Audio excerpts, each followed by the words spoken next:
I spent the last 20 years fixing these picking mistakes in thousands of my students, and every time I did, they got faster. So if you're not yet as fast as you want to be, you may want to, find out what they are and stop making them. Let's start with the simplest one to fix, which is using this sitting position to practice your guitar. See how the right shoulder is elevated? That means your entire picking arm is way more tense than it needs to be. That tension makes it way harder to build speed. So instead, sit like this.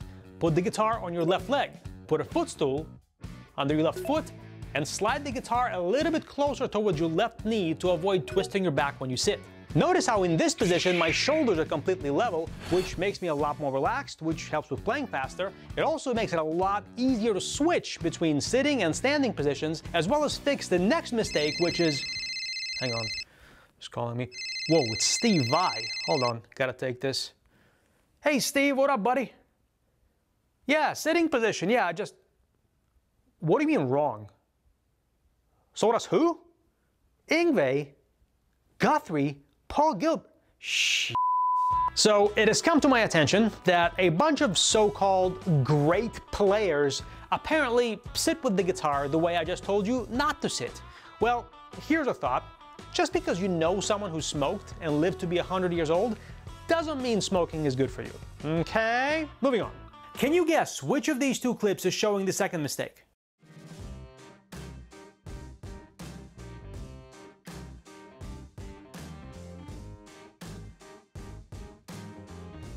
If you said this one, you're correct. This mistake is a two-parter. When you pick, do not move your entire forearm for every single note, and do not move your forearm on every single string change. If you do, the motions become bigger, you tend to make more mistakes, and you tend to play a lot slower.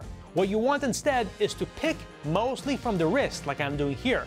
Your forearm should only move just enough to keep the wrist from bending like this. And the key to picking mostly from the wrist and doing it correctly lies in avoiding the third mistake, which is making your picking look like this for every single note. This motion, which many people think is picking from the wrist, is actually a forearm rotation, like the kind you would use to open a doorknob or start the engine on an older car. And it makes your pick come outside the space of the strings for each note, which is incredibly inefficient. Here's how to actually pick from the wrist.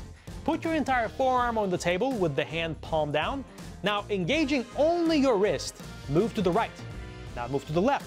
Now do it a few times, and that's how you pick from the wrist. Mistake number 4. 4 is moving your upper arm and shoulder for every single note like you're cutting the guitar in half with a handsaw. And if you're finding it harder to pick on the lower, aka thicker strings versus the higher ones, or if you're noticing that your pick attack gets weaker on the lower strings, this is your problem. To solve this, focus on moving your pick in parallel with the neck pickup like you see me do right here. Or if your guitar's neck pickup isn't parallel, just imagine a straight vertical line going from the 6th string to the 1st string and move your pick parallel to it. A good way to tell if you're doing it correctly is to film yourself playing with a close-up view from the chest up. And if you're doing it right, you won't see any movement at all in your upper arm or shoulder. It'll hardly even look like you're playing at all. But if it looks like this, you've got some work to do, my friend. Mistake number 5.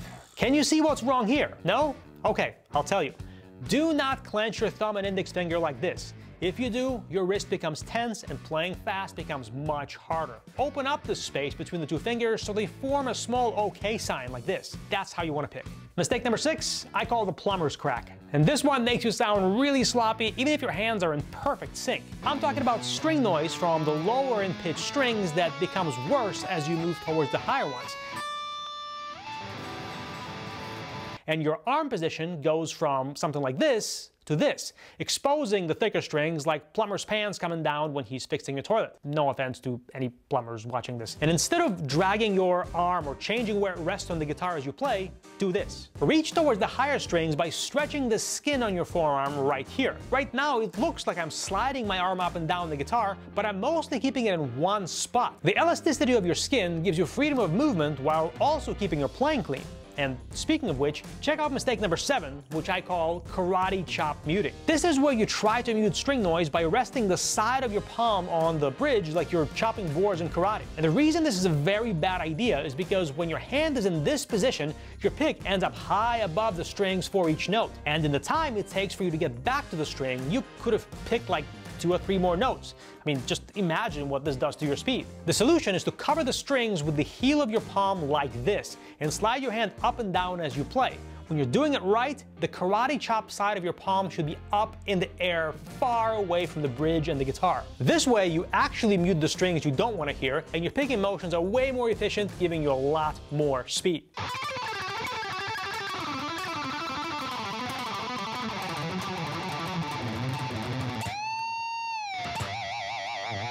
Mistake number 8 I call milking the cat. After this scene in the movie Meet the Parents, where the main character tries to impress his fiance's father with a ridiculous story of how he supposedly, well, milked the cat. And this moment here is what I think of when I see guitar players picking like this, with their thumb and index finger. This adds way more complexity to the picking motion by introducing a whole different joint to move the pick with, not just the arm and not just the wrist, but also your fingers. So you've got 3 joints involved, more opportunities for things to get out of sync and to make more mistakes.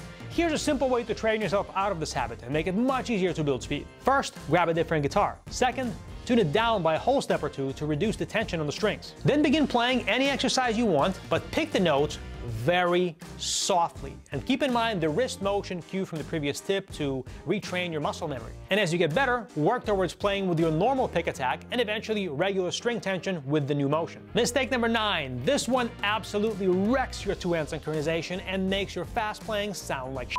Watch this in slow motion. See how the pick touches the string to do a downstroke and then moves up as the string applies return pressure back on it? Well, the pick doesn't actually push the string until you take out all that slack. And this slack creates a delay between fretting a note and hearing the note. And that makes your fast playing sound like this. What you want is to eliminate the slack entirely by holding the pick so it doesn't wobble in your hand as you pick. And there's 0 delay between the pick touching the string and picking through the string. When that happens, your playing sounds like this.